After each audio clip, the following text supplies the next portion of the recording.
அனைவருக்கும் வணக்கம். படையப்பா 1999 வந்து படம் ரிலீஸ் ஆச்சு. 75 நான் இண்டஸ்ட்ரிக்கு வந்தது. என்னுடைய 25th இயர் படம் படையப்பா. நான் 21 இயரில் இருக்கும்போதே நான் வந்து முடிவு பண்ணியிருந்தேன். ஒரு 25th இயரில் வந்து சொந்தமாக தயாரித்து என்னுடைய ஃப்ரெண்ட்ஸுங்க பேர் போட்டு நான் தான் ஆக்சுவலாக இந்த படத்தை தயாரித்தது.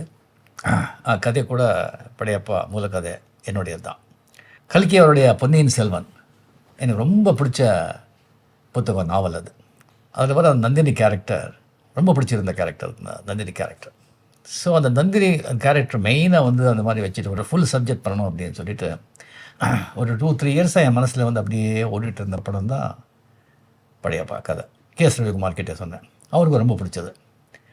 ஸோ பிடிச்சிட்டு நல்லா இருக்குங்க சார், நான் ஸ்க்ரீன் ப்ளே பண்ணுறேன் அப்படின்னு சொல்லிட்டு ஒரு ஸ்க்ரீன் ப்ளே அண்ட் டைலாக் ரொம்ப அருமையாக பண்ணியிருந்தார். செஞ்ச பிறகு இதை எதுக்கு என்ன டைட்டில் வைக்கலாம் அப்படின்னு சொல்லி பண்ணும்போது நான் எனக்கே தெரியாது, டக்குன்னு சொல்லி எனக்கு வந்து படையப்பா அப்படின்னு வந்தது.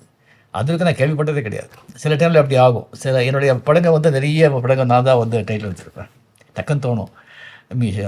அண்ணாமலை, பாஷா, வீரா, முத்து, இந்த மாதிரி எல்லாமே. படையப்பா சொன்ன உடனே ரவிக்குமார் ரொம்ப ஷாக். படையப்பா என்னங்க சார், கேள்விப்பட்டதே கிடையாது. அவ்வளோதான் சார் படையப்பா, எப்படி கேட்கறதுக்கு எப்படி இருக்குது, நல்லா இருக்குது. பட் என்னமோ பழைய எம்ஜிஆர் படத்தில் 50s 40s வந்து அந்த சேனாதிபதி வந்து படையப்பா மாரப்பா அப்படின்னு கூட வந்து நிற்கிறாங்களே, அந்த மாதிரி இருக்கு சார். சார் நல்லா சவுண்ட் நல்லா இருக்குது சார், வச்சுருங்க.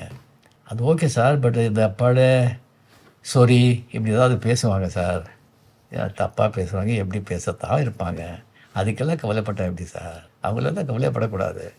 படையப்பா டைட்டில் சரி, நான் ஏதாவது ஒன்று பிடிச்சேன்னா அவ்வளோதான் அப்படின்னு சொல்லி அவருக்கும் தெரியும். அதுக்கப்புறம் வந்து எனக்கு வந்து தயானந்த சரஸ்வதி அடிக்கடி நான் மீட் பண்ணுவேன்.